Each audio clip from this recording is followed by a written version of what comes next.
Me llamo Dolores María de la Cruz Herrera, y tengo 81 años. Nací en el pintoresco y pequeño pueblo de San Cristóbal de las Casas, en el estado de Chiapas, al sur de México. Me casé siendo muy joven, apenas una muchacha de 16 años, con un hombre que al principio me prometió un futuro lleno de felicidad y amor, pero que con el tiempo transformó mi vida en un verdadero infierno. De niña mis sueños eran simples y hermosos, anhelaba ser maestra, vivir una vida tranquila y humilde, rodeada de libros y con la risa de los niños jugando en un patio lleno de vida.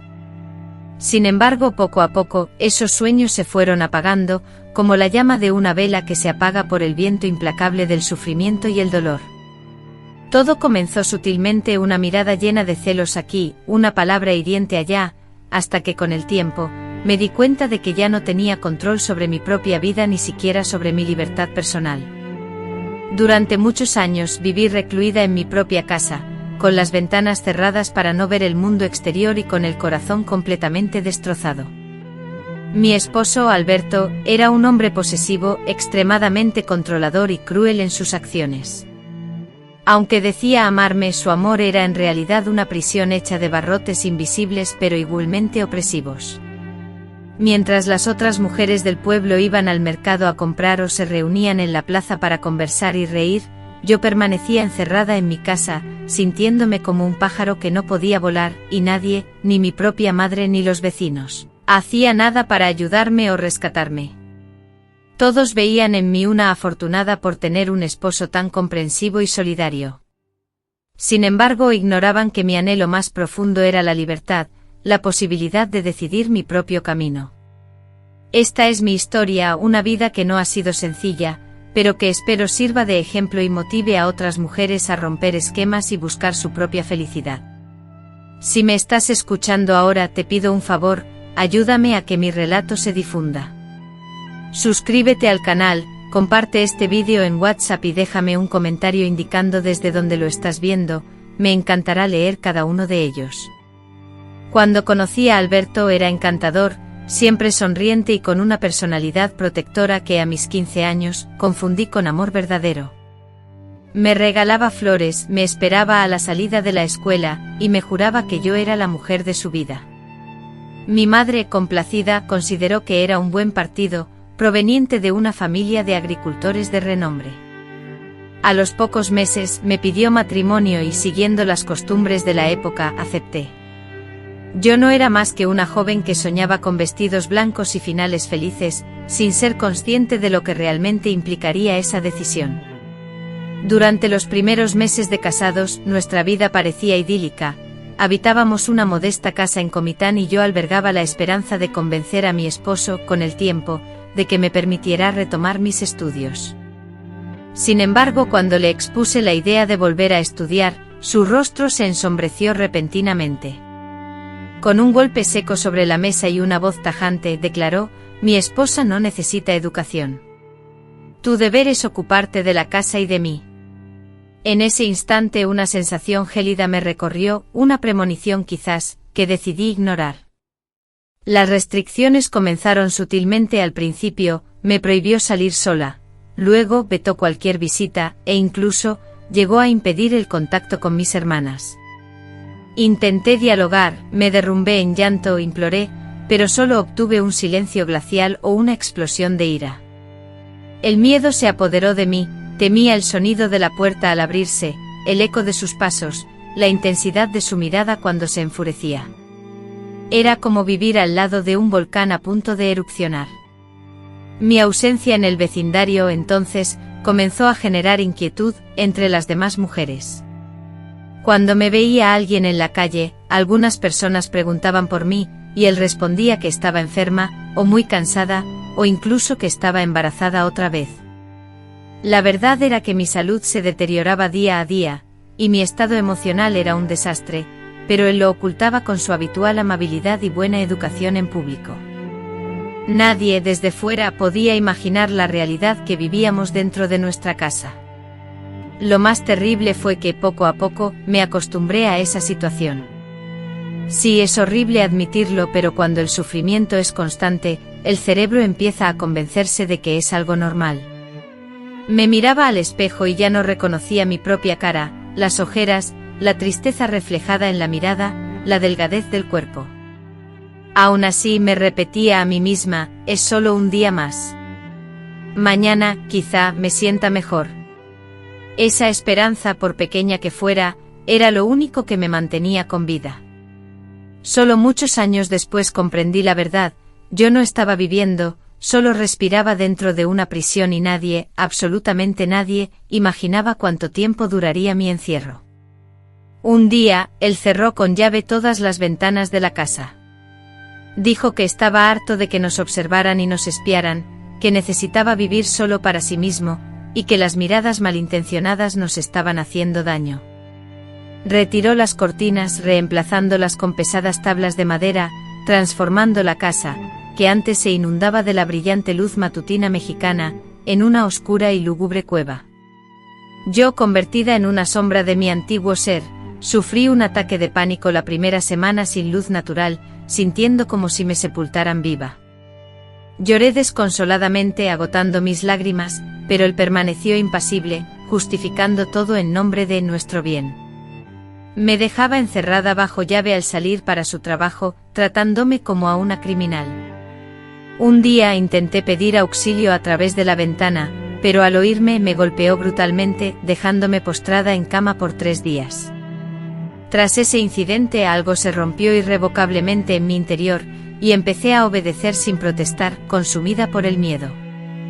Mis palabras se extinguieron, mi valentía se desvaneció, y vivía en un estado de automatismo constante, dedicándome a cocinar, limpiar y a pasar horas sentada, perdida en mis pensamientos. Ya no sabía lo que era sentirme viva. La oscuridad de la casa parecía infiltrarse en mi alma, desdibujando y eliminando cualquier recuerdo de felicidad que pudiera haber existido. Comencé a conversar con objetos inanimados, como las ollas y sartenes de la cocina y las muñecas polvorientas de mi infancia, aquellas que había escondido celosamente en el viejo baúl. Era mi única forma de mitigar la soledad que me consumía. A veces me encontraba abrazando una cuchara de madera, aferrándome a ella como si fuera una persona real, buscando el calor de un ser humano. La soledad era tan profunda que incluso un objeto frío, carente de vida, parecía ofrecerme un consuelo efímero. Nadie conocía mi sufrimiento, mi agonía silenciosa, y yo misma había perdido la capacidad de pedir ayuda.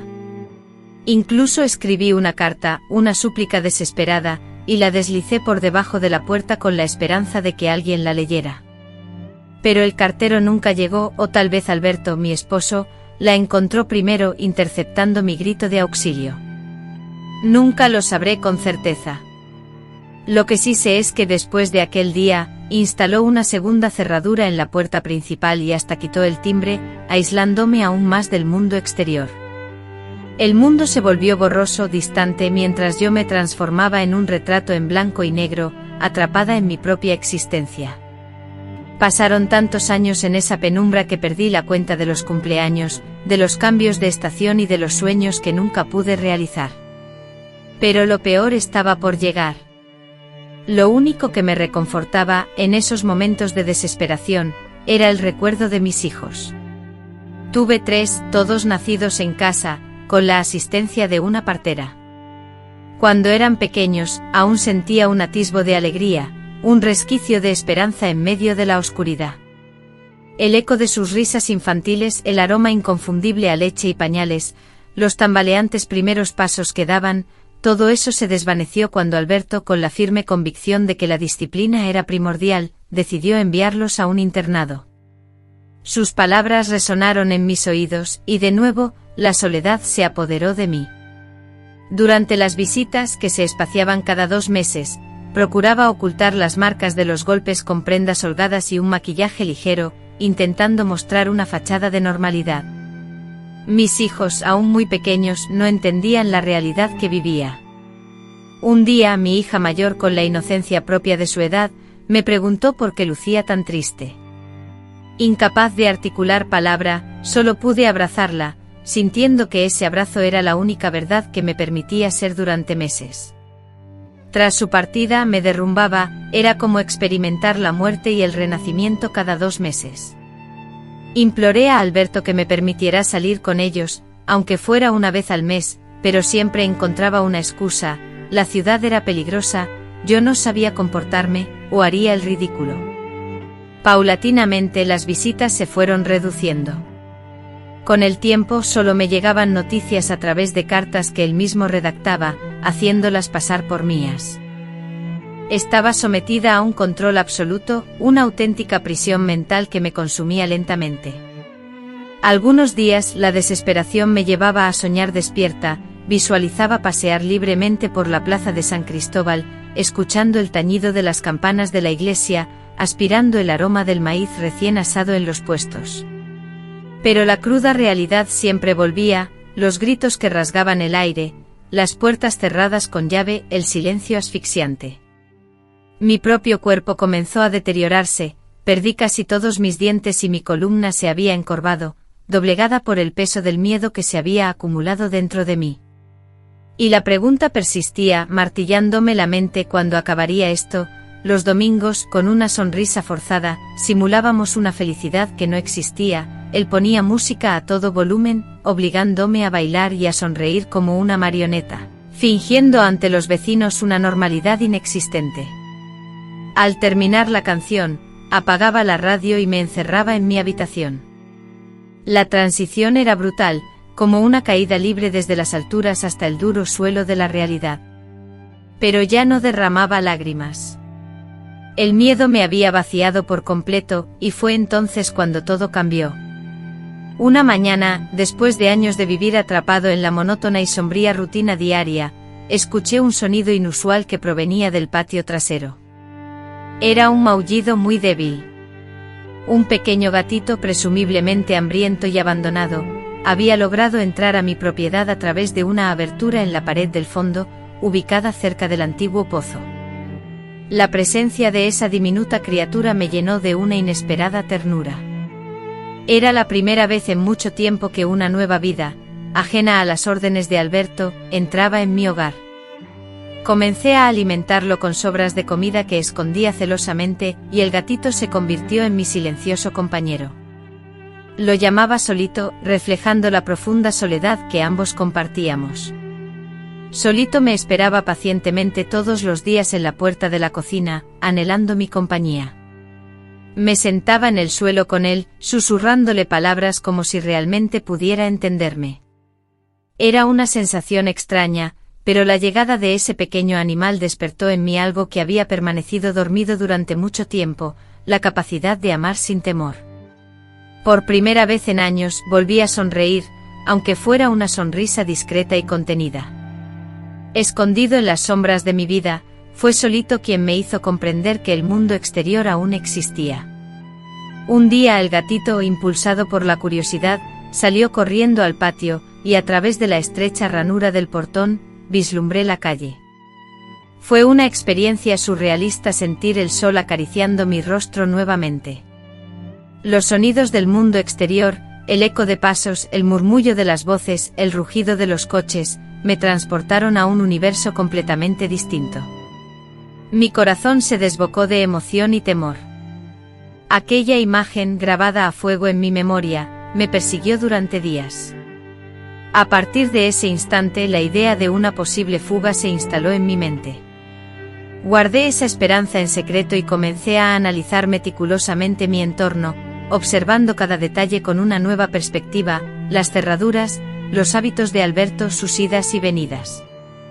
Cada elemento se transformó en una pieza de un plan silencioso y complejo, aunque reconocía la fragilidad de la situación, sabiendo que un simple error podía acarrear consecuencias fatales. Sin embargo, me aferré con fuerza a esa pequeña luz de esperanza que el gato había traído, una chispa diminuta, pero significativa en mi oscuridad. Fue en ese periodo cuando descubrí una vieja radio en un armario cerrado con llave. Con paciencia y a escondidas, logré repararla. Empecé a sintonizar programas religiosos y música antigua. Esas voces se convirtieron en compañeras, disminuyendo mi sensación de soledad. Un día, escuché la historia de una mujer que narraba su experiencia de abuso y su posterior escape. Esa imagen se fijó en mi memoria por semanas enteras. No tenía idea de cómo ni cuándo, pero tomé una decisión firme: me iría de ese lugar. Lucharía por mi vida. Lo que no imaginaba era que el sufrimiento aún se intensificaría. Alberto, de alguna manera, comenzó a sospechar. No sé si percibió mi astucia o si simplemente la presencia del gato le molestaba.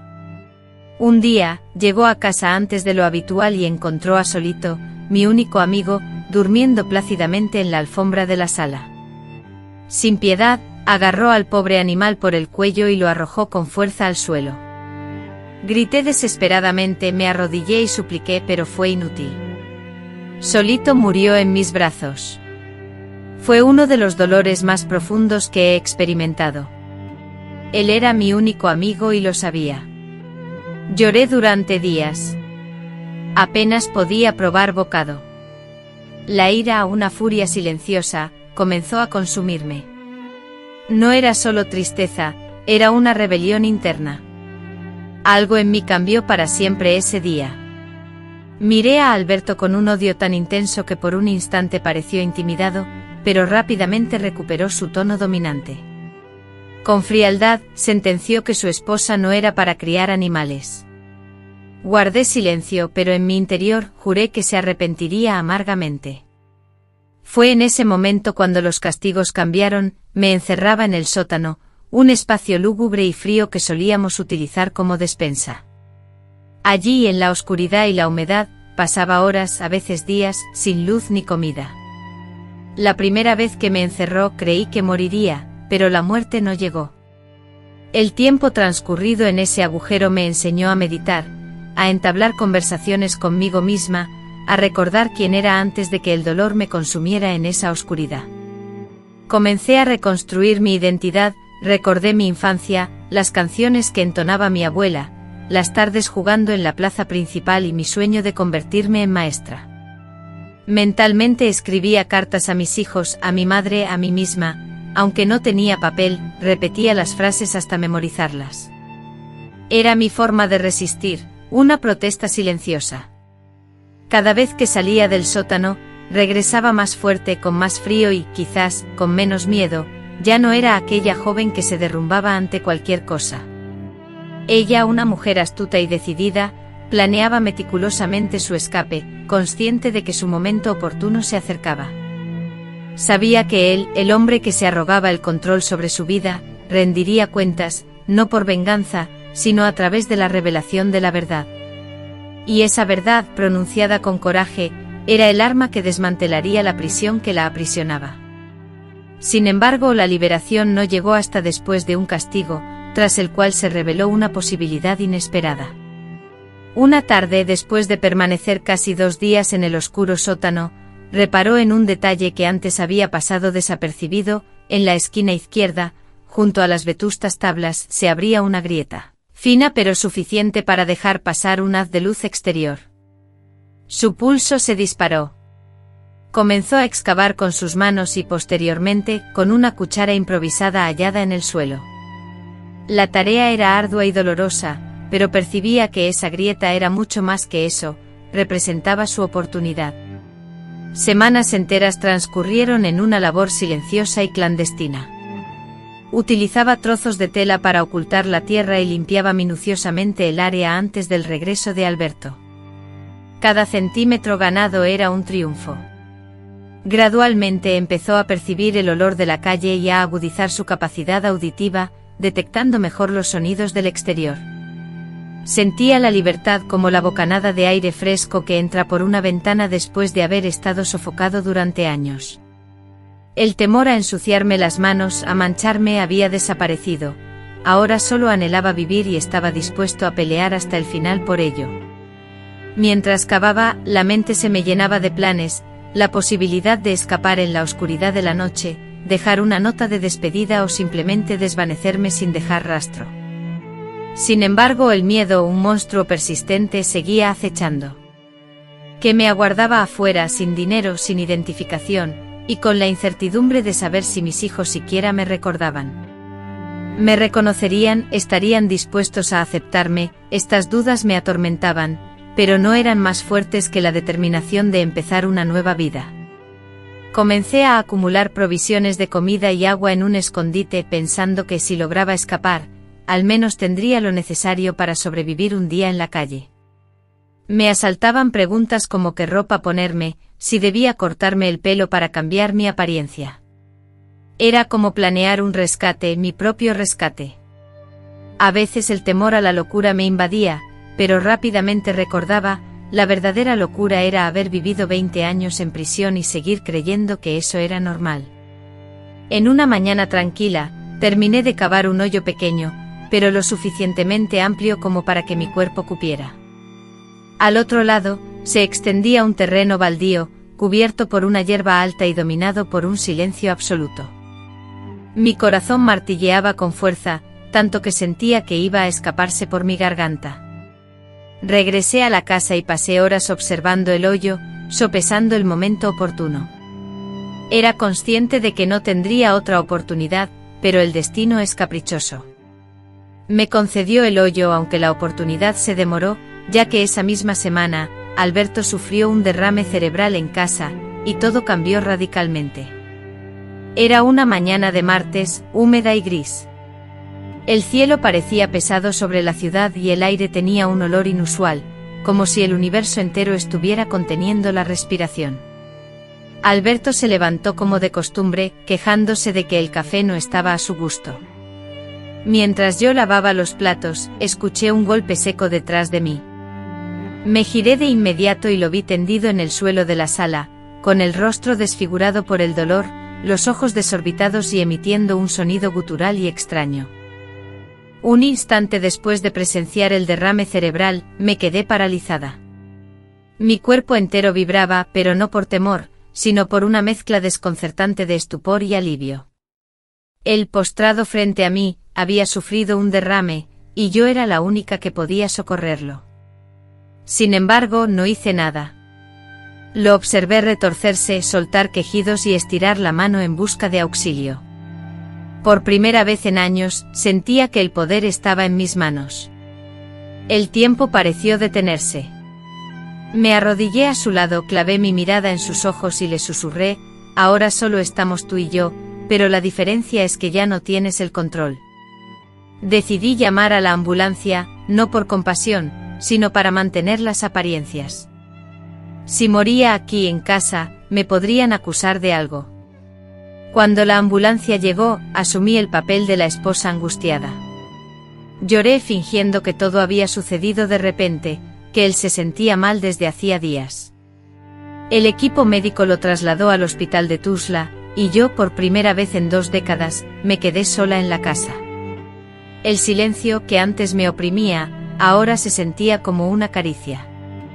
Caminé lentamente por cada habitación, sintiendo como cada vello de mi cuerpo se erizaba con la recién hallada libertad. Abrí las ventanas de par en par, aspiré profundamente el aire fresco, permitiendo que el sol inundara los espacios y, una vez más, las lágrimas brotaron de mis ojos, pero esta vez eran de alivio. Era como si mi cuerpo, entumecido y preso durante 2 décadas, finalmente se descongelara. Sin embargo, el miedo, una sombra persistente, aún residía en mi interior. Sabía que no iba a morir y también sabía que si volvía atrás, ya no sería la misma persona. Pero aún así, la situación podría ser peligrosa.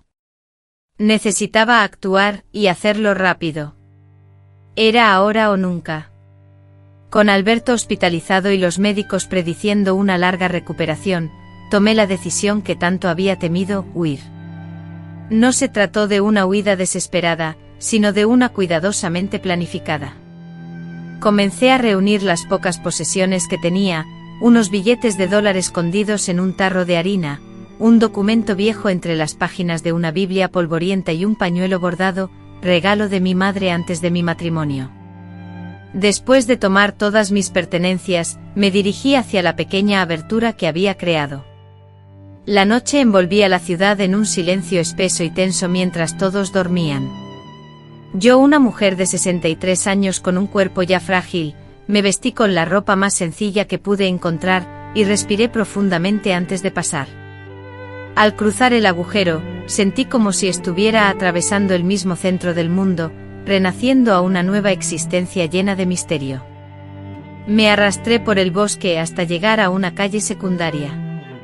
A pesar de estar sola físicamente, por primera vez no sentí soledad, me sentía verdaderamente libre. Con el corazón latiendo con fuerza, caminé hasta la estación de autobuses.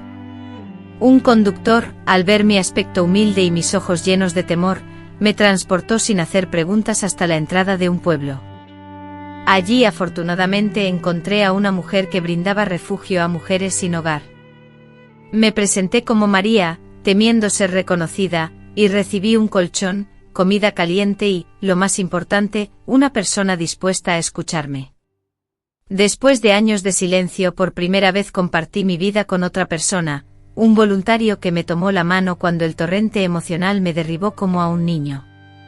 Lloré sin control durante horas, liberando años de sufrimiento por mí, por el dolor acumulado, por el tiempo perdido, por la muerte de mi gato, por la distancia que se había creado con mis hijos. Pero también lloré de alivio y gratitud por seguir respirando. En el fondo creía que terminaría mis días olvidada en esa casa, sepultada en vida, pero estaba allí, presente, y eso sentía, tenía un significado. Los días siguientes fueron un renacer. Me corté el pelo, acepté ropa nueva donada por las mujeres de la iglesia y me dediqué a pequeños proyectos de costura. Descubrí que a pesar de todo mis manos aún recordaban, que aún podía crear. Con dedos temblorosos, recuperé el ritmo y las telas se llenaron de colores y narrativas. Las otras mujeres del refugio se convirtieron en mi familia, cada una portando una herida diferente, pero unidas por el mismo y fuerte lazo invisible, la supervivencia. Era un mundo nuevo, pero las cicatrices en mi alma aún eran profundas, y la confianza, por ahora, era un territorio desconocido. Terrorizado por las puertas cerradas, sufría pesadillas nocturnas que me arrancaban el llanto. Aunque la libertad se había ganado con esfuerzo, mi precio era reaprender a vivir. A pesar de todos mis progresos, sentía un vacío. Mis hijos, la razón de mi existencia, eran mi anhelo constante. Soñaba con reencontrarlos, suplicarles perdón por no haberles brindado la protección que tanto deseaba, explicarles que yo también había sido una víctima, que había hecho lo posible con los recursos limitados que tenía. Pero ¿cómo encontrarlos? Estarían vivos, me odiarían, el miedo al rechazo me paralizaba, pero la urgencia de verlos era más fuerte que cualquier temor. Inicié una búsqueda exhaustiva de información. Escribí cartas a las escuelas donde habían estudiado. Revisé documentos en las iglesias, rastreando cualquier pista. Cada paso que daba se convertía en una inmersión en la esperanza, un impulso para seguir adelante. En medio de esta búsqueda, un amigo del refugio me informó que Alberto había sido internado en una clínica pública. Había perdido parte de su movilidad, apenas podía hablar y se encontraba bajo la tutela del Estado. Ya no tenía voz. Aquella noticia, por extraña que parezca, me brindó una peculiar sensación de justicia. El hombre que me había impuesto el silencio durante 2 décadas, el mismo que me lo había arrebatado, ahora permanecía callado. No sentí júbilo ante su sufrimiento, pero tampoco derramé lágrimas. Tomé una bocanada de aire profundo y, en un susurro interno, le dije: ahora sabes lo que es vivir en el silencio. Con ese alivio como impulso, di el primer paso hacia una nueva vida. Los meses posteriores fueron como la llegada de la primavera después de un invierno implacable. Lentamente redescubrí a Dolores, la mujer que había permanecido oculta durante años tras el velo del miedo. Comencé a enfrentarme a mi reflejo con mayor coraje. Mi rostro conservaba las huellas del tiempo y el dolor, pero mis ojos irradiaban un nuevo fulgor, el brillo de la esperanza. En el refugio empecé a ayudar a otras mujeres, a compartir fragmentos de mi historia y descubrí que, cada vez que hablaba, algo sanaba en mi interior. No era solo mi historia, sino la historia compartida de muchas mujeres que habían sido silenciadas, invisibilizadas, olvidadas, unidas por un destino común. Como un coro de almas resilientes, nuestra unión me infundió una fuerza que jamás creí poseer. A los 64 años me matriculé en una modesta escuela nocturna para adultos. Allí compartía pupitres con cuadernos flamantes junto a compañeros que, como yo, habían sido privados del derecho a la educación. El aroma inconfundible de la tiza y la voz de la maestra pronunciando mi nombre resonaron en mí, conmoviéndome profundamente. Revivía el anhelo de la adolescente que fui, obligada a renunciar a sus sueños. Cada palabra aprendida, cada línea escrita, representaba una declaración al mundo: estoy de vuelta. Comencé a escribir poemas, a intercambiar cartas con amigos del refugio y, eventualmente, me invitaron a compartir mi historia en una emisora radial comunitaria. Mi voz, silenciada durante tanto tiempo, ahora se elevaba en el aire. Fue en ese programa que, sin saberlo, mi hija me escuchó. Residía en Guadalajara y reconoció mi voz. La presentadora me relató que inmediatamente después de la emisión, recibió una llamada telefónica de una mujer, quien con voz entrecortada le dijo: esa señora es mi madre. Reconocería su voz en cualquier lugar. Casi me da un infarto. Sentí miedo, pánico ante la posibilidad de reencontrarme con ella y leer desaprobación en sus ojos. Temía abrir la puerta al pasado. Sin embargo, también tenía esperanza. En los días siguientes la presentadora nos conectó, y cuando escuché a mi hija decir, «Mamá», rompí a llorar como una niña, y ella también. Hubo largos minutos de silencio, interrumpidos solo por lágrimas y palabras sueltas: «Perdón, te extraño, mamá». Con cariño quedamos en vernos la semana siguiente. Mi hija vino a buscarme al refugio con una sonrisa tímida y un ramo de flores silvestres. Al vernos, la conexión fue instantánea. Me abrazó con fuerza, y sentí el mismo aroma que recordaba de mi infancia. Permanecimos así, aferradas la una a la otra, sin soltarnos, durante varios minutos. Era el abrazo que había anhelado por 20 años.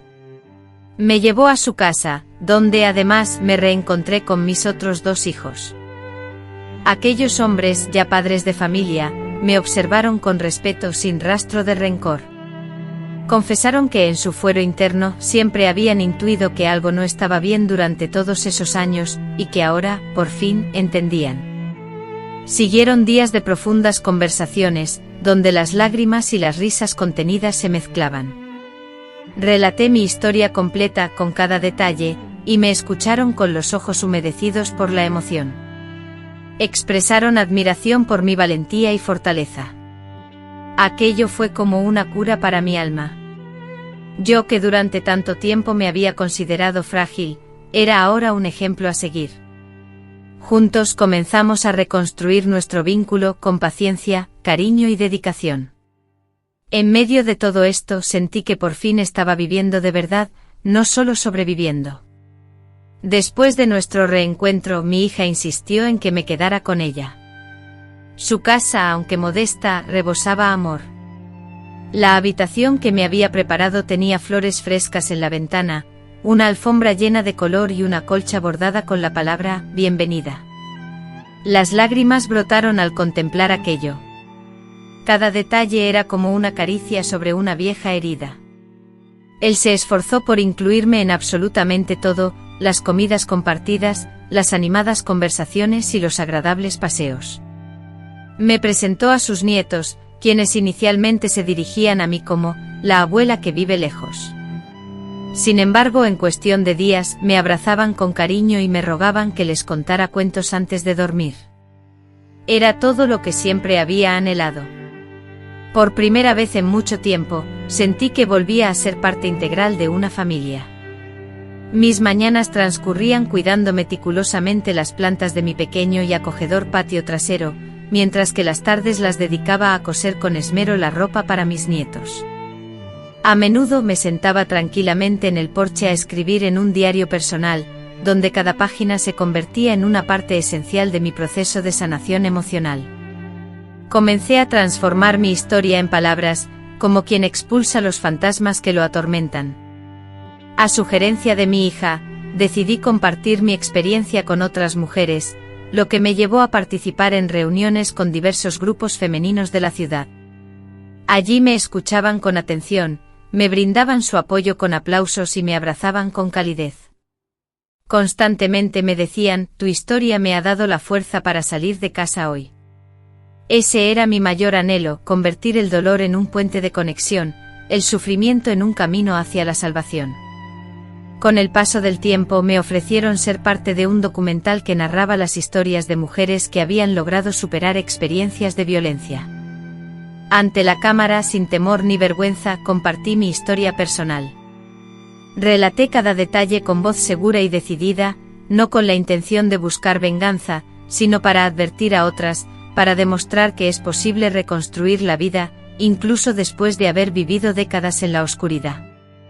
Tras la emisión del documental, recibí numerosas cartas, llamadas telefónicas y visitas de otras mujeres, quienes me aseguraron que se sentían identificadas con mi experiencia, lo cual llenó mi vida de un nuevo propósito.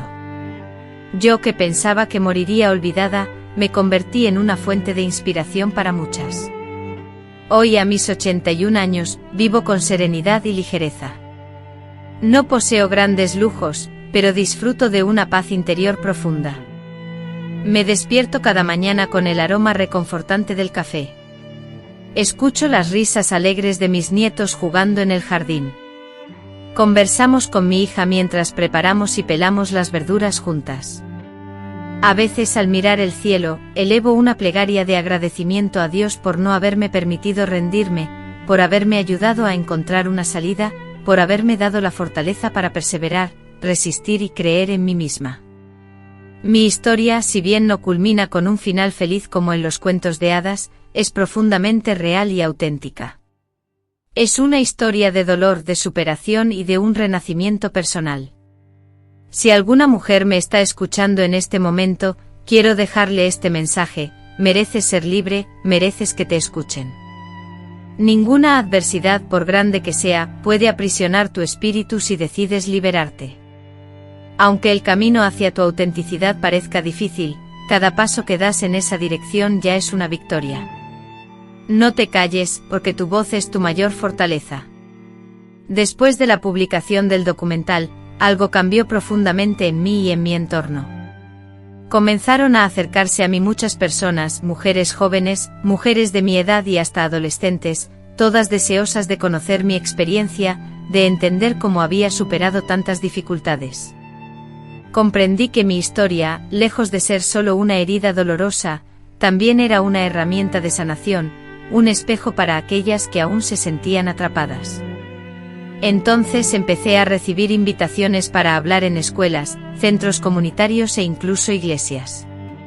Una y otra vez, al subir al estrado, pese a sentir las manos temblorosas y el corazón latiendo con fuerza, Dolores se plantaba firme y decía: mi nombre es Dolores, y sobreviví a 20 años de encierro en casa.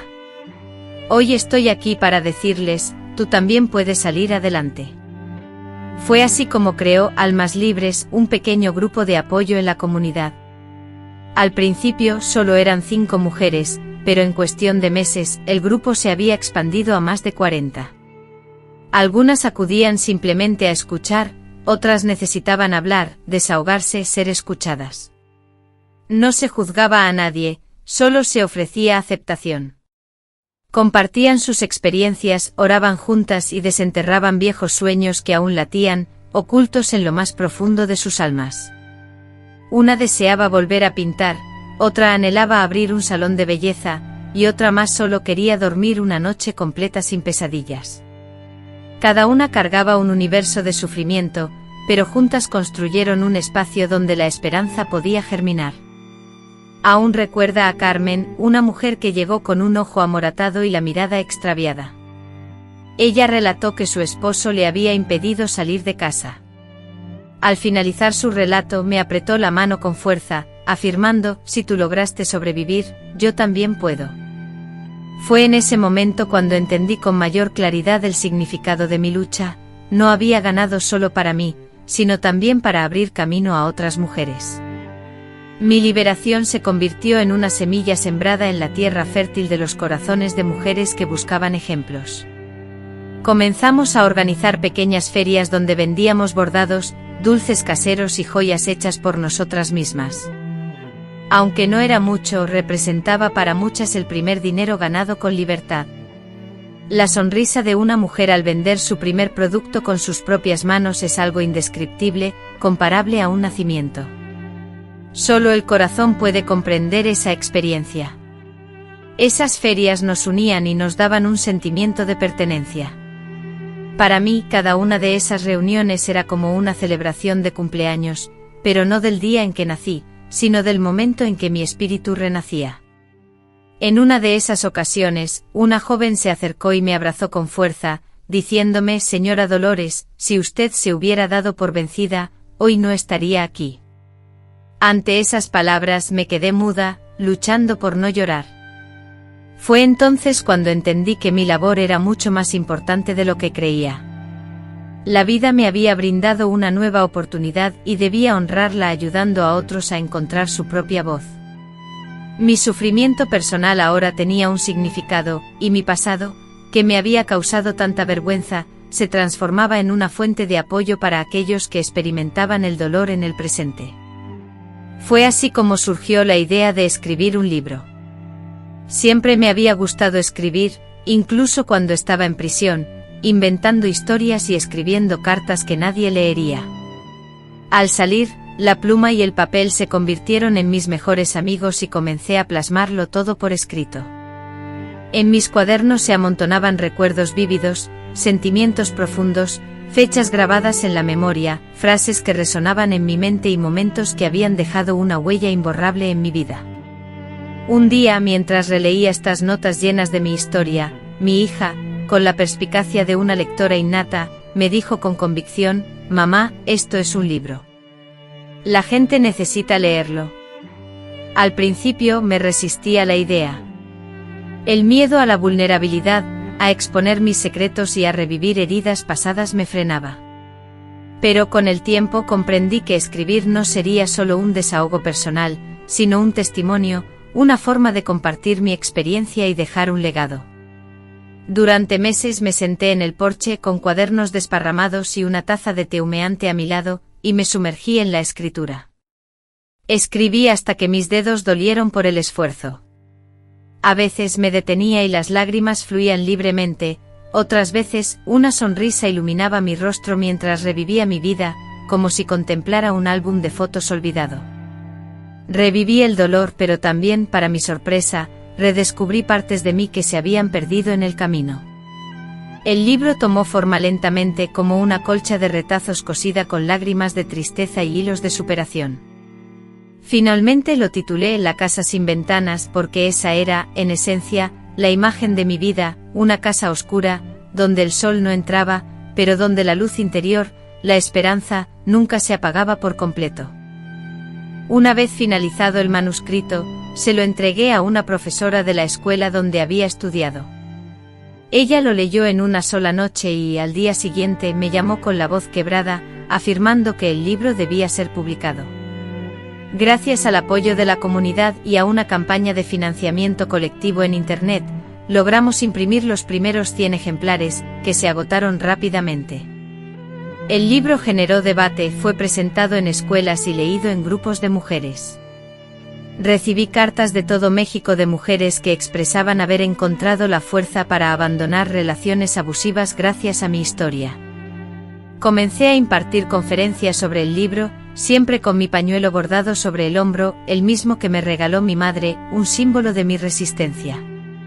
En cada lugar que visitaba, sentía el peso de la responsabilidad, pero también la calidez de la bienvenida.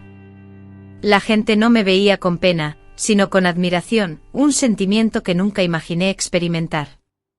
Ya no era una mujer olvidada, sino una voz vibrante, una abuela, una guerrera, una superviviente. Hoy, con mi libro entre las manos, me encuentro en los bancos del parque, en los asientos de los autobuses y en las mesas de los cafés, observando a mujeres sumergidas en la lectura de mi historia. Algunas de ellas me reconocen y me dirigen miradas de agradecimiento silencioso. Otras, a través de cartas y correos electrónicos, me expresan su gratitud, afirmando: «Me salvaste la vida». Ante estas expresiones de afecto y reconocimiento, siempre respondo de la misma manera: «No fui yo». Mi única intención fue transmitirles que el poder de cambiar su realidad reside en ellas mismas, porque eso es lo que creo firmemente. Considero que cada mujer, al escuchar a otra con el corazón abierto, encuentra la fuerza y la inspiración para transformar su propia vida. Es en ese punto donde todo comienza a adquirir un nuevo significado, una nueva perspectiva. Unos años después de la publicación de mi libro, una llamada telefónica inesperada hizo que mi corazón se acelerara. Era la trabajadora social de la clínica donde Alberto, mi agresor, aún residía. Me informó que su estado de salud había empeorado y por cuestiones legales, yo seguía figurando como su tutora. Me preguntaron si deseaba visitarlo. Por un instante me quedé completamente paralizada, reviviendo en mi mente las imágenes más oscuras y dolorosas del pasado, la puerta cerrada, los gritos desesperados, el sótano sombrío y la sangre del gato manchando el suelo. Una parte de mí sentía el impulso de terminarlo todo allí mismo, en ese instante, pero otra parte anhelaba romper de una vez por todas con este ciclo de sufrimiento y dominio. Tomé la decisión de marcharme no por él, sino por mí misma, impulsada por la necesidad de enfrentar a mi verdugo cara a cara y demostrarle que ya no poseía ningún control sobre mí. Al llegar a la clínica, mis piernas temblaban incontrolablemente. La enfermera me guió por un pasillo hasta una habitación austera, impregnada del característico olor a medicamentos y con las ventanas abiertas. En un rincón, se erguía una cama con sábanas impecables, y sobre ella yacía un cuerpo delgado, demacrado e irreconocible. Alberto estaba irreversiblemente postrado, su salud deteriorada. Su mirada, otrora severa y dominante, ahora vagaba perdida en el vacío. Al acercarme pareció reconocerme. Sus labios se curvaron en una mueca que podría haber sido una disculpa, o tal vez simplemente una manifestación de dolor. Pero en ese momento aquello carecía de importancia. Yo estaba allí completa, fuerte y él, en cambio, estaba quebrado, dependiente e insignificante en comparación con la mujer que una vez intentó destruir. Me senté a su lado y por primera vez pude hablar sin sentir miedo. Le narré la historia completa, detallando tanto las pérdidas que me infligió como los logros que había alcanzado. Le expliqué cómo intentó anularme, pero yo había resplandecido con más intensidad, cómo intentó silenciarme, pero me había convertido en escritora. Le revelé que nos había separado de mis hijos, pero que ahora me llamaban madre con orgullo.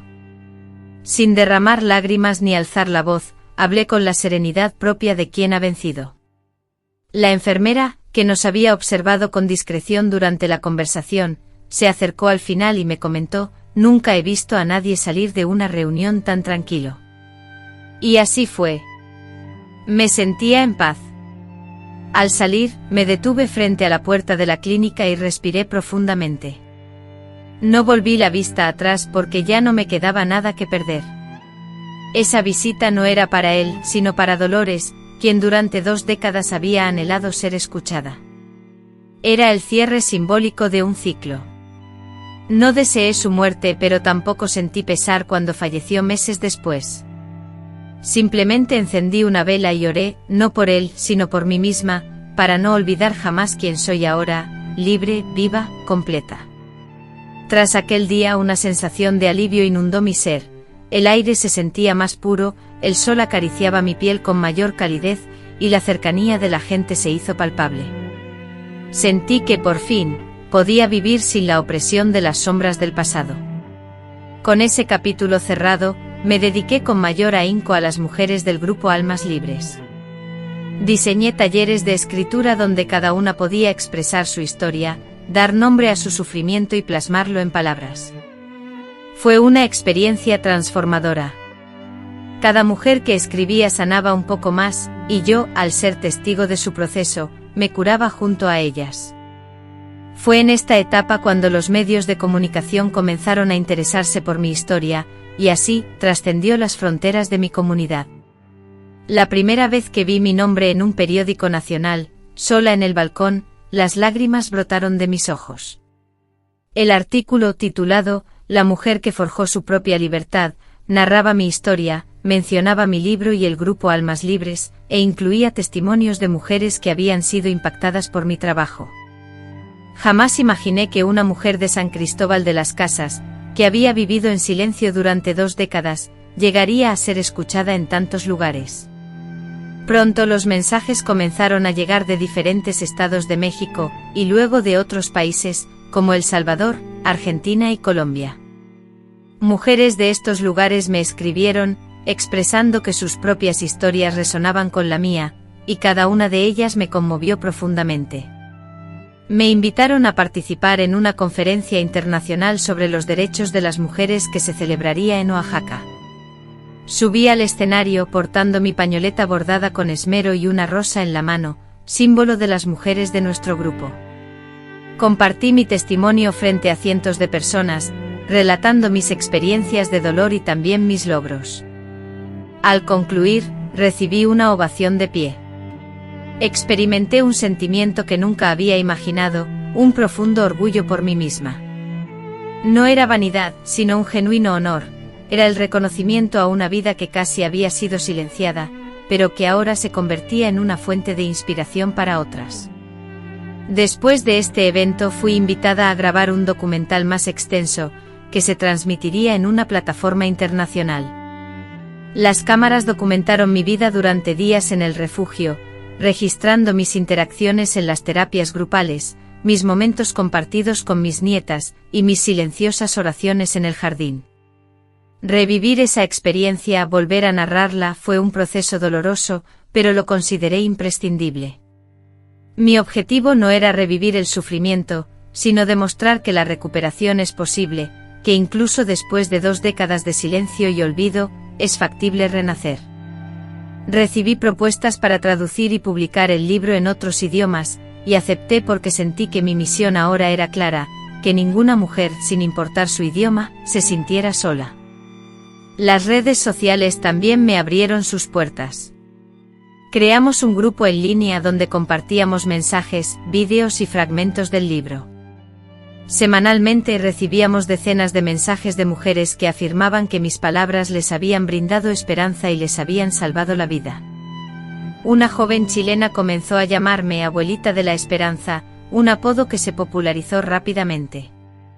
Dejé de ser simplemente una sobreviviente, me convertí en la abuela de todas las mujeres que buscaban coraje y fortaleza. Después de todo lo que había vivido, comprendí que Dios me había concedido una nueva oportunidad, no solo para liberarme de mis propias cadenas, sino también para ayudar a otros a romper las suyas. Entendí que mi misión trascendía el dolor que había soportado, que cada lágrima derramada en aquel oscuro sótano se convertía ahora en un manantial de esperanza para aquellos que la necesitaban desesperadamente. Comprendí que incluso al final de la vida, es posible reinventarse y empezar de nuevo. Porque mientras exista una voz que clame, siempre habrá un camino que recorrer. Y mientras haya una mujer con la fuerza para resistir, siempre habrá un futuro por construir. En esta certeza, descubrí mi propósito más profundo. Uno de los momentos más inolvidables de mi nueva vida, fue mi regreso a San Cristóbal de las Casas, mi pueblo natal. Fui invitada a hablar en una escuela donde años atrás, había soñado con estudiar, pero nunca tuve la oportunidad. Entré a ese patio con pasos lentos pero el corazón latiendo con fuerza. El lugar había cambiado, pero algo en él aún conservaba la esencia de mi infancia. Al subir al escenario y ver a tantos jóvenes escuchándome en silencio, un nudo se formó en mi garganta. Observé a esas jóvenes con trenzas y miradas vivaces, y las palabras salieron de mi boca como si me estuviera hablando a mí misma. A mis 15 años les dije: nunca permitan que nadie apague sus sueños, el amor verdadero no conlleva sufrimiento y la libertad es el tesoro más preciado que podemos otorgarnos. Al finalizar mi intervención, una de ellas me extendió una nota escrita a lápiz: gracias por volver a ser niña para poder hablar con nosotras. Guardé ese pedazo de papel como un tesoro. Era la evidencia de que a pesar de todo, la niña que habitaba en mi interior seguía viva y por fin era escuchada. Recorrí las calles de la ciudad, visité la placita donde soñaba con enseñar a los niños y entré en la pequeña iglesia donde solía orar en silencio. En cada lugar, una lágrima se deslizó por mi mejilla, acompañada de un profundo agradecimiento. No porque hubiese olvidado el dolor, sino porque ahora podía mirarlo sin temor. Era una parte de mí, pero ya no me definía. En ese mismo viaje visité la tumba de mi madre, quien falleció sin saber realmente lo que me había sucedido. Durante muchos años la culpé por no protegerme, por no darse cuenta. Ante la humilde cruz de madera, donde se erigía el símbolo de su fe, la perdoné. Comprendí que ella también era producto de una época que había enseñado a las mujeres a guardar silencio, a acatarlo como una ley.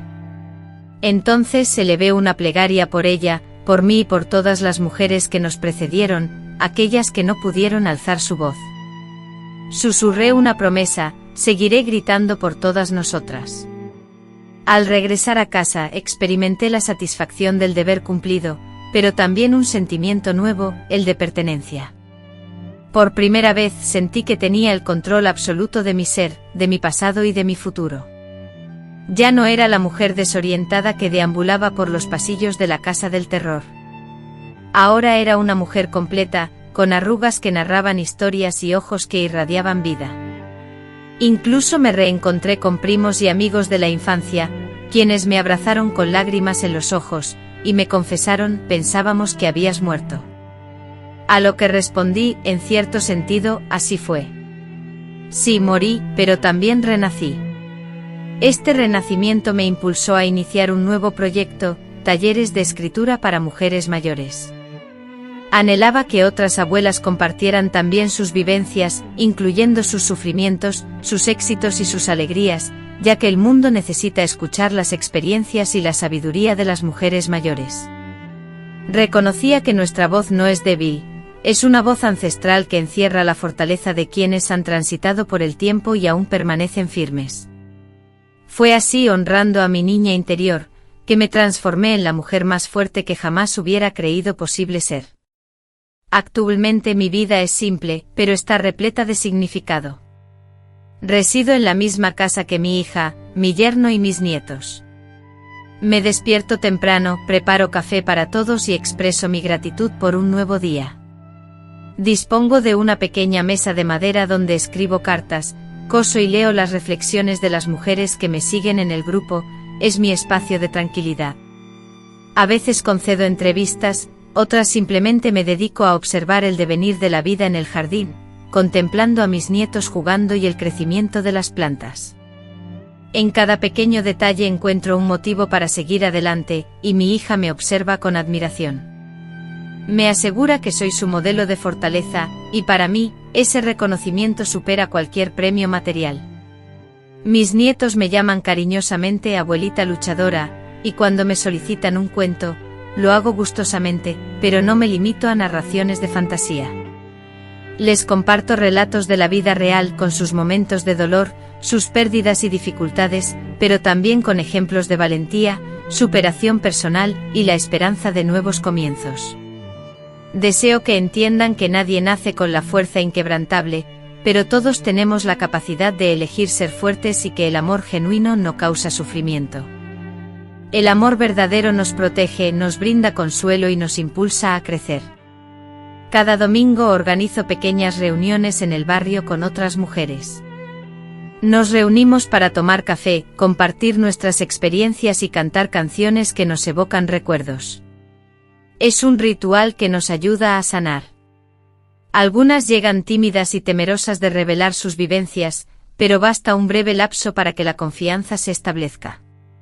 Juntas hemos ayudado a mujeres a escapar de relaciones abusivas, a otras a retomar sus estudios y a muchas, simplemente, a aprender a aceptarse con más cariño, porque a veces lo único que se necesita es que alguien te recuerde que mereces ser feliz y valorada.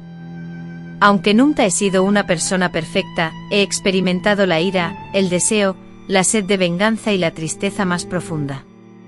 Sin embargo, elegí perdonar, no porque fuera débil, sino porque comprendí que el perdón es una forma de sabiduría. Esa decisión me liberó, me permitió amar de nuevo, confiar en los demás, volver a soñar y entender que cada dolor que sufrí me preparó para ayudar a otros a aliviar su sufrimiento. Mi pasado no me define, pero me ha moldeado hasta convertirme en la mujer que soy hoy, una mujer con cicatrices que también lleva flores en las manos. Observo todo lo que he construido y siento un orgullo tranquilo, un orgullo que no necesita ser exhibido, solo ser sentido. Mi vida es una prueba de que es posible empezar de nuevo, incluso cuando todo parece perdido, y que el tiempo, a pesar de sus momentos crueles, puede ser nuestro aliado si vivimos cada día con un propósito y con amor. Por eso, a mis 81 años, sigo adelante sin mirar atrás, porque lo que me espera es mucho más hermoso que todo lo que he dejado atrás. Una de las experiencias más impactantes de mi vida fue comenzar a recibir cartas de mujeres, cada una con una edad, un lugar de origen y una historia personal completamente diferente a la mía.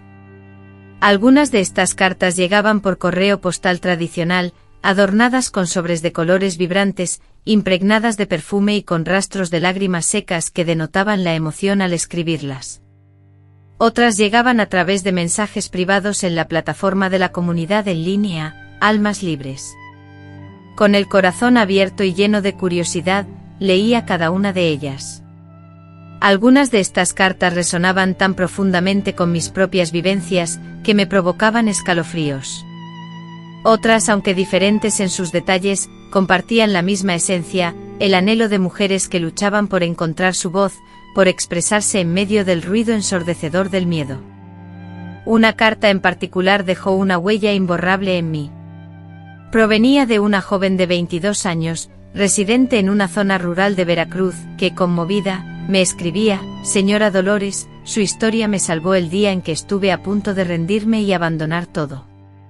Decidí vivir porque usted siguió viviendo». Lloré desconsoladamente al leer sus palabras, como si estuviera abrazándola, y comprendí que no necesitaba salvar el mundo, solo debía continuar existiendo con valentía. Conmovida por la correspondencia que recibía, comencé a responder cada carta con esmero, redactándolas a mano siempre que me era posible. Mis nietos se ofrecían para ayudarme con los sobres y la colocación de estampillas, convirtiéndose esto en un verdadero ritual de afecto. En cada respuesta procuraba incluir una palabra de aliento, un consejo sencillo o simplemente un «aquí estoy», lo cual parecía ser suficiente. El intercambio epistolar creció exponencialmente, dando origen a un proyecto llamado Cartas para Liberar, donde mujeres de todo el país se conectaban a través de la correspondencia con otras sobrevivientes de situaciones similares. Fue una experiencia maravillosa, una auténtica revolución gestada con papel, pluma y sinceridad. Comprendí el poder liberador de las palabras cuando emanan del corazón. Yo misma era la evidencia de ello, y ahora me convertía en un puente para que otras mujeres encontraran esa misma fortaleza interior. Recibí también cartas de hombres, algunos ofreciendo disculpas por su comportamiento pasado, y otros agradeciéndome por ayudarles a entender lo que sus madres o esposas habían experimentado. Un hombre de 70 años me escribió emocionado: «Leí tu libro con mi hija y lloramos juntas. Agradezco profundamente tu capacidad de hacerme comprender algo tan valioso». Esa frase me llegó al corazón porque mi verdadera intención nunca fue fomentar el odio entre hombres y mujeres, sino despertar la conciencia, demostrar que la violencia, el sexismo y la opresión perjudican a todos, no solo a quienes los sufren directamente. Dañan a las familias, generan traumas, perpetúan el silencio, y que alguien lo entienda, significa que la esperanza aún existe. Estas cartas me revelaron que compartir el sufrimiento alivia la carga, y que cuando una mujer se atreve a narrar su experiencia, le da permiso a otras para hacer lo mismo, creando una cadena de sanación donde cada palabra se convierte en una semilla sembrada en tierra fértil. Ver esas semillas florecer fue la mayor recompensa que la vida me pudo ofrecer. Ya no me percibía como una víctima, sino como parte de un movimiento silencioso pero inmenso, lo cual me llenó de un orgullo incomparable. En una de las cartas, una joven me preguntó: «¿Todavía tienes miedo?». Respiré hondo antes de contestar, porque la verdad es que a veces sí. El temor a ser olvidada, a que otras mujeres sufran los mismos tormentos, a que mis futuras nietas se enfrenten a situaciones similares, me atormentaba. Sin embargo, he aprendido a manejar este miedo, ya no me paraliza, sino que me da impulso, y esa transformación es crucial. Porque la valentía no reside en la ausencia de miedo, sino en actuar a pesar de él. Por ello, cada carta recibida y enviada era más que un simple intercambio de mensajes, era un clamor de libertad oculto tras la tinta. A mis 81 años, con mis manos marcadas por el paso del tiempo y mis ojos repletos de vivencias, puedo afirmar que mi vida tiene un propósito. No porque haya sido fácil, sino porque, a pesar de cada caída, he logrado levantarme, y en cada uno de esos levantamientos he aprendido algo nuevo. He aprendido que el dolor enseña, pero el amor sana. He aprendido que el silencio puede ser letal, mientras que la palabra oportuna puede salvar vidas. He aprendido que sin importar cuánto tiempo se haya perdido, siempre existe la oportunidad de recomenzar. Cada amanecer, cuando mis ojos se abren y la luz dorada del sol inunda mi habitación a través de la ventana, siento una profunda gratitud, porque para mí, esa simple escena es un milagro, una celebración de la vida, una victoria personal. Ahora en mi comunidad, me he convertido en un punto de apoyo, un refugio. Cuando alguien enfrenta problemas, busca mi compañía, no siempre para obtener consejos, sino simplemente para ser escuchado. Y yo, con toda mi atención, presto oídos a sus palabras, consciente del inmenso valor que tiene el ser escuchado verdaderamente. En cada conversación sincera, en cada abrazo reconfortante, en cada lágrima compartida, percibo la confirmación de que mi lucha, mi perseverancia, valieron la pena. Fui una mujer que pasó 2 décadas de su vida confinada en una casa oscura, sin ventanas al exterior. Hoy me dedico a abrir ventanas al corazón de los demás, y esa labor, ese impacto, es algo que no tiene precio. Aunque recibo invitaciones a eventos, me hacen homenajes y me solicitan entrevistas, lo que más me llena de alegría es sentarme en la acera al final de la tarde y observar a los niños jugando con entusiasmo, escuchar las risas de mis vecinos, y ver a las mujeres del grupo cosiendo y cantando juntas. Es en esa sencillez, en esos momentos cotidianos, donde encuentro el verdadero significado de la vida. La felicidad no reside en los elogios ni en la fama, sino en la generosidad y en estar presente para los demás. La vida me ha arrebatado muchas cosas, eso es innegable, pero me recompensó el doble cuando decidí no rendirme. Y cada mujer que hoy logra su libertad, me devuelve un fragmento de mi pasado con un desenlace renovado. Hace poco mi nieta más pequeña me preguntó: abuela, ¿eres feliz? La miré directamente a los ojos y le contesté: hoy sí. Y lo sentí de verdad, porque para mí la felicidad no significa no tener heridas, sino estar orgullosa de las cicatrices que llevo. Es saber que a pesar de todo, aún podemos sonreír y enseñar a otros a sonreír también. Me sentí feliz cuando comprendí que soy mucho más de lo que me hicieron, soy lo que he elegido ser. Y si estoy aquí compartiendo esto, es porque no quiero que mi historia se olvide. Quiero que sirva de algo que resuene, que motive, que llegue al corazón de alguien y le diga: no estás solo, porque no lo estás. Estamos juntos. Siempre estaremos unidos, incluso cuando el silencio nos envuelva, incluso aunque la distancia nos separe físicamente. Hay un lazo invisible, una conexión profunda que nos mantiene entrelazados. Esta red está construida sobre el sufrimiento, es cierto, pero también sobre la esperanza, y es aferrado a esta esperanza que decido vivir cada día, hasta el último. Con el paso de los años comprendí que no dejaría atrás riquezas materiales como dinero, joyas o posesiones, sino que la herencia más valiosa que puedo legar es mi historia, una historia que sigue viva, que se narra una y otra vez y que no desaparecerá conmigo. He enseñado a mis nietos a no doblegarse ante la injusticia, a identificar las señales de abuso, a ser personas respetuosas, que saben escuchar, que se preocupan y protegen a los demás. En cada almuerzo dominical, compartiendo risas y platos sencillos, relato fragmentos de mi vida, como si ofreciera un consejo sin pretender dar una lección. Ellos me escuchan con atención y uno de mis nietos, el mayor, me ha dicho que quiere ser abogado para ayudar a mujeres como yo. Comprendí que la semilla de mi lucha había germinado y daría frutos para muchas generaciones, lo cual me hizo llorar silenciosamente. A partir de ese momento comencé a escribirlo todo en cuadernos especiales, uno para cada fase de mi vida: infancia, matrimonio, los años en prisión, la fuga y el recomenzar. Cada cuaderno representa un pedazo de mi alma, un legado para quienes me sigan, no solo para mi familia, sino para todas las mujeres que anhelen saber cómo superar las adversidades. También escribí cartas preparadas para el día en que ya no esté, llenas de amor, consuelo y valentía, palabras que reconfortarán a mis seres queridos cuando mis brazos no puedan hacerlo. Es mi manera de perdurar, incluso en mi ausencia. Hoy nuestro grupo Almas Libres está integrado por más de 100 mujeres. Contamos con una pequeña sede construida con donaciones y arduo trabajo, donde impartimos talleres de costura, clases de alfabetización, grupos de discusión y apoyo psicológico, todo ello con amor, cariño y dedicación. Observar a estas mujeres, que inicialmente llegaban encorvadas y humilladas, y verlas partir meses después con la frente en alto y la mirada firme, es una de las experiencias más gratificantes que la vida me ha regalado. Son mujeres que han soportado el abuso físico y emocional, el abandono, la traición y la pobreza extrema, y que ahora, con renovado espíritu, están escribiendo nuevos capítulos en sus vidas, llenos de esperanza, luz y una admirable fortaleza. Fui honrada en una ceremonia de premios local, designada como la Mujer Valiente del Año. Para la ocasión, vestía un elegante vestido azul que había sido bordado a mano por una de las mujeres del grupo. En el bolsillo guardaba una pequeña nota que decía simplemente "ganaste".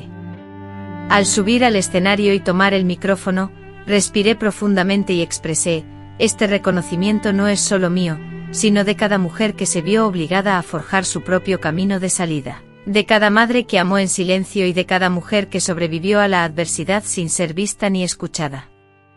El público me brindó una ovación de pie, y yo, con lágrimas de emoción en los ojos, agradecía a la vida, incluso por los momentos difíciles y dolorosos, pues fueron precisamente esos desafíos los que me enseñaron a luchar. Actualmente me encuentro dejando mi huella, mi voz y mis experiencias grabadas en vídeos, audios y palabras para compartir con el mundo. Anhelo que aun después de mi partida, alguien recuerde mis palabras y se diga a sí mismo: si ella fue capaz, yo también lo soy. Y este pensamiento perdurará como mi eterno legado, una herencia de perseverancia, de convicción, de autonomía, porque ninguna mujer vino al mundo para vivir sometida al temor. Y porque no existe sufrimiento tan grande que pueda vencer la fortaleza de aquellos que eligen vivir auténticamente. Es con esta convicción en mi corazón que me preparo para mis últimos años, con el alma tranquila. Actualmente mis días se caracterizan por rutinas simples y afectos profundos. Me gusta madrugar, atender las plantas del jardín, sentarme en el porche a observar cómo el cielo se transforma. Cada nuevo amanecer es una nueva oportunidad, algo que me había faltado durante tanto tiempo, y ahora la aprovecho con agradecimiento. Escribo mucho. Preparo mis comidas preferidas, tejo crochet para mis nietos. Recibo a mis amigas del grupo para compartir el té y conversar. Vivimos como aquellos que han padecido mucho y, por lo tanto, saben que el tiempo no se puede desperdiciar. Nos reímos a carcajadas con más frecuencia, nos abrazamos con más cariño y nos permitimos llorar cuando la tristeza nos invade, sin sentir vergüenza, porque comprendemos que la capacidad de sentir es un don precioso. Aunque mi cuerpo ya no es tan vigoroso, con dolores en las piernas, una visión debilitada y a veces, olvidos de nombres, mi corazón se ha fortalecido con el tiempo. Ya no albergo rencor ni resentimientos, solo anhelo disfrutar cada instante en compañía de la persona que amo. Mi yerno me demuestra su afecto con gestos amables, y mi hija me cuida y me arropa por las noches, como si aún fuera una niña pequeña. Mis nietos me llenan de alegría con flores silvestres y dibujos que llevan la inscripción: Abuela Guerrera. Conservo con esmero estos recuerdos, como si atesorara fragmentos de eternidad, pues cada muestra de amor ha transformado las cicatrices en hermosas flores. He seleccionado el lugar donde deseo descansar para siempre, bajo la sombra de un imponente árbol, en un cementerio modesto, cerca de mi hogar. Solicité que en mi tumba solo se grabara una frase: aquí yace una mujer que vivió en libertad, incluso cuando intentaron silenciarla. No deseo estatuas ni grandes honores, solo anhelo que mi historia perdure, que siga siendo contada. Mientras alguien recuerde mis palabras y las comparta, mi esencia perdurará. Mi propósito seguirá vigente mientras exista una mujer con la fuerza para recomenzar su vida. Al mirar atrás, no solo veo sufrimiento, sino también una senda de recuperación, de cambio profundo. Contemplo un relato marcado por el dolor, sí, pero también por la valentía y la esperanza. He experimentado la fragilidad y la reconstrucción, y eso mismo anhelo para cada mujer que me escucha, que no se resignen al dolor, que perseveren con uñas y dientes, que luchen, que vivan, que se amen a sí mismas por encima de todo. Porque vivir con miedo no es vivir y callar equivale a una lenta agonía. Hoy al expresarme vivo con orgullo la mujer que soy, con cariño hacia la niña que anhelaba la libertad, y con la paz de saber que a pesar de todo, he triunfado. La vida puede quitarnos muchas cosas, nuestra libertad, nuestros sueños, incluso nuestra propia identidad. Sin embargo, existe algo que nadie podrá quitarnos, la inagotable posibilidad de recomenzar. Al repasar mi vida, comprendo que el sufrimiento fue un abismo sombrío, aunque al final se vislumbraba una fisura. A través de esa grieta, avizoré la oportunidad de renacer. 20 años de encierro sin contacto con la luz solar, sin la libertad de soñar, estuvieron a punto de extinguir mi ser. Pero bastó una dosis de coraje, un acto de fe, una pequeña oportunidad, y la abracé con todas mis fuerzas. La experiencia me enseñó que ninguna mujer merece vivir en el temor, que el amor no se sustenta en el control, la posesión ni el silencio. El amor verdadero empodera, no amordaza. Y hoy, con mis arrugas, mis cicatrices y mis memorias, puedo afirmar con orgullo, me arrebataron la vida, pero la recuperé con valentía. Cada mujer que escucha mi historia, ahora alberga esa misma fortaleza en su interior. Quizá permanezca adormecida, tal vez oculta, tal vez reprimida por la vergüenza, pero reside ahí, en su interior. Si yo pude superar las circunstancias que me tenían atrapado, tú también tienes la capacidad de hacerlo. Aunque el primer paso pueda parecer el más complicado e inalcanzable, te aseguro que es el que te liberará. La fortaleza no es innata, se construye a través de cada fracaso, cada lágrima derramada y enjugada, cada rechazo que soportamos y cada noche en la que creemos que la oscuridad será eterna. Sin embargo, el sol siempre vuelve a salir. Estamos aquí vivos y tú me estás escuchando ahora mismo. Esto ya indica que tu historia no ha finalizado, que hay un futuro por escribir y páginas en blanco esperando ser llenadas por ti. Este camino estará marcado por el dolor, pero también por la superación, los errores, las victorias, las verdades y el crecimiento personal. Si fuera posible, me sentaría a tu lado en este instante, tomaría tu mano, te miraría fijamente a los ojos y te diría, no estás solo, no tienes que seguir callando, porque tu voz es importante, tu dolor es real y tu futuro puede ser transformador. Lo más importante, mereces irradiar luz propia. Nadie puede extinguir tu brillo interior una vez que decides volver a encenderlo. Deseo que mi historia sirva como una luz guía para aquellos que aún se encuentran en momentos difíciles. Que mi relato sea recordado no por el sufrimiento que viví, sino por la esperanza y la fortaleza que hallé después. Si sientes que tu propia vida, a pesar de las adversidades, puede florecer nuevamente incluso después de un periodo de oscuridad, entonces esta historia habrá cumplido su propósito. Si esta historia te ha conmovido, suscríbete a este canal para no perderte futuros relatos como este. En cada vídeo encontrarás una voz que se niega a ser silenciada, un mensaje de esperanza y un abrazo en forma de palabras. Te invito a dejar un comentario abajo, cuéntanos qué sentiste al escuchar esta historia y desde qué ciudad o país nos sigues.